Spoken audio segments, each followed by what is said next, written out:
Are you looking to hire talent sales professionals and you're wondering what are the top qualities or skills to look out for? Join me in this discussion as we shed more light on some of the traits or qualities to look out for when hiring sales professionals and some of the mistakes that perhaps we need to avoid as employers when hiring sales professionals.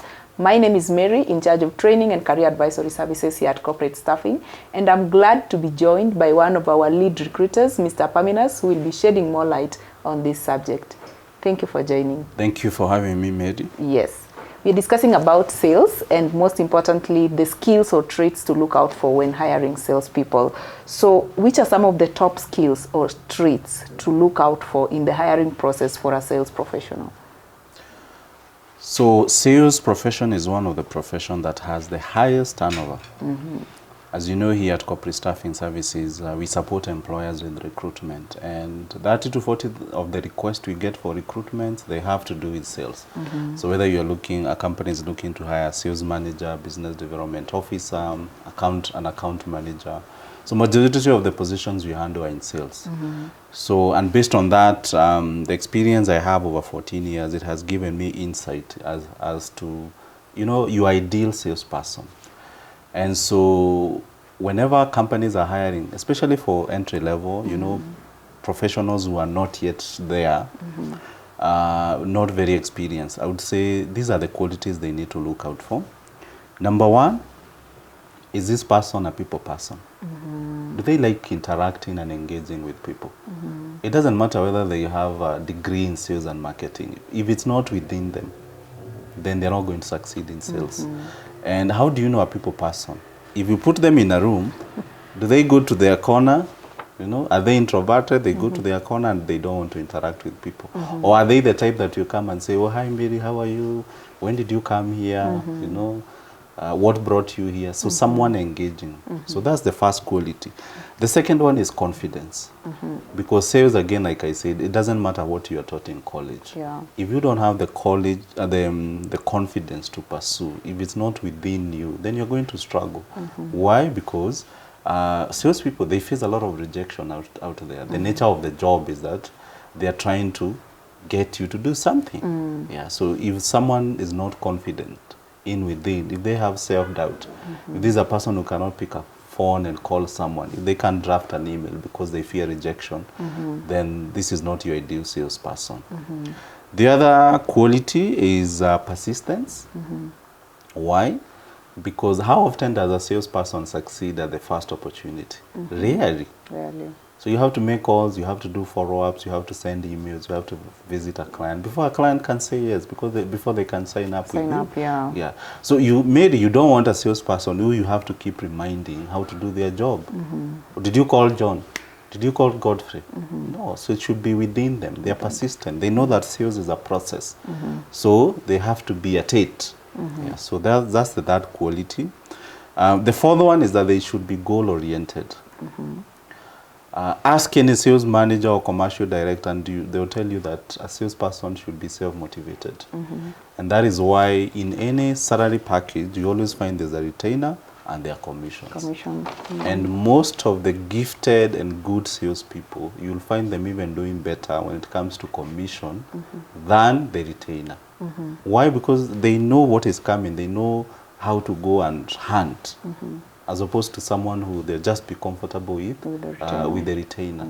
So a goal-oriented salesperson will be able to sit and say, I've been given a target of 10, but I will not work with 10. I'll work with 20, such that even if I don't hit the sun, I will reach the moon, I'll get 15. Yeah. So this is someone who's able to plan, who's able to be self-motivated, and really, you know, they don't really need that close supervision for them to be able to succeed. They have a goal. They have to work towards. And the last quality, though there are many, the last one for me that comes to mind is time management. Why? Sales, unlike accounting, unlike HR, unlike procurement, it's not structured. You don't have a structured day. So if an accountant comes, they know, what am I supposed to do at 8, 9, 10? But a salesperson, it's about them. So you have to get someone who's organized, who's able to plan their own time. Yeah. So that way then they can be productive. Yeah. They know maybe they're a morning person. So if they're a morning person, that's the time they come and they make calls. Yeah. They know they've assessed themselves, they are self-aware, and they know, for me, visit, it's what works. It's what so works. they allocate a lot of time to visiting clients and interacting with them. Yeah. So as you can see, definitely, sales, it's all about the individual more than the qualifications, you know, the degrees. Yeah. Interesting. You've mentioned having been in recruitment for quite a number of years now. What are some of the mistakes that you've observed companies make, or employers, or even recruiters make in the sales hiring process? And before I go to the mistakes, I would also say another quality to look out is negotiation skills and the ability to pursue it. Yeah. But now back to the mistake. One of the biggest mistakes we make, especially for the small and the medium-sized firm, is rushing the recruitment process. You want to advertise a job today, Mary. You get CVs tomorrow. You interview the day after. And you hire this person on Monday. Within 3 days, you assume that you've done the process. And guess what happens? Within 2-3 weeks, you already know that this person cannot be able to deliver. So you've wasted a whole week. Yeah? And not just a week. There was the week for recruitment, and there's the week of onboarding this person. Yeah. So rushing the recruitment process is one of the mistakes. Yeah. If a client comes and seeks our service, we take it's a staggered process. Because yes, we do have to advertise. We meet these candidates, we interview them, we give them case studies, they do a practical exercise, we look at the industry, we do the reference check, just to make sure we make sure that the person we are really onboarding is the right person. And chances are 80 to 90% that they'll be the right person. So don't rush the recruitment process. The other one I would say it's lack of training. So even if a candidate, a salesperson, is coming from a comparable industry, there are certain things you do which are unique to your organization. It could be as simple as how you approach your customers. So if you don't also guide this person, and guiding is 2 ways. What are your expectations? And second, how do you do your things? So I feel those two are very important. And if you miss on any, then this salesperson is not going to be successful. So take time to train and onboard the salesperson. In fact, I see many employers doing this, especially the medium-sized firms and the small ones. You want to hire someone today, and tomorrow you expect them to bring sales. Why don't you take 2 weeks, a week, to really make sure they're onboarded? You know, they are learning, they're getting to understand your business. And from there, you can release them, and they can be able to deliver to your expectation. Yeah. The third mistake could be sometimes you don't avail the right resources and the tools. So if you are not availing, let's say, if it's airtime, if it's transport, surely you are really not motivating this person to do their best. Exactly. So there's the bare minimum that is required. So I always advise employers to make sure, provide what is required on your part. Then you can be able to have the tough conversation with the salesperson as to how come you're not meeting whatever we had agreed upon. Yeah. So it could be as simple as airtime, it could be as simple as transport. Facilitate this person. Yeah. And because you know your business better, you know what is needed. Yeah. So if they're going to see a client, even if you can't afford an Uber, sure, you should afford a matatu. Yeah. If it's the issue of retainer, there's the minimum that you know is required to survive in a big city. So how can you give someone a retainer of 10,000 and you expect them to go and to come and talk to CEOs such as myself? How will they be looking? How will they dress me? It doesn't make sense. Yeah. So even this 10,000, are they going to pay rent? Are they going to pay transport? Yeah, it's not enough. Let's be realistic. So if you can look and say, what does this person need at a bare minimum to be able to concentrate at work? Then maybe it's a retainer of 20 or 30,000, depending on also the company, the level it's at. Yeah, and then from there you can now start talking about commissions, incentives. And lastly, is the issue of the industry experience. I see this very common. So you hire someone that was selling coke and you want them to sell now real estate. Unless you have the time and the patience to train them, please don't do that. So if you're in a real estate, hire someone from real estate. Why? Because it is be easy to bring them up to speed. This person who was selling Coke or newspapers or FMCG, it will be very difficult. From selling a product to a service, Exactly. to switch. Yes, this you're selling a product, service.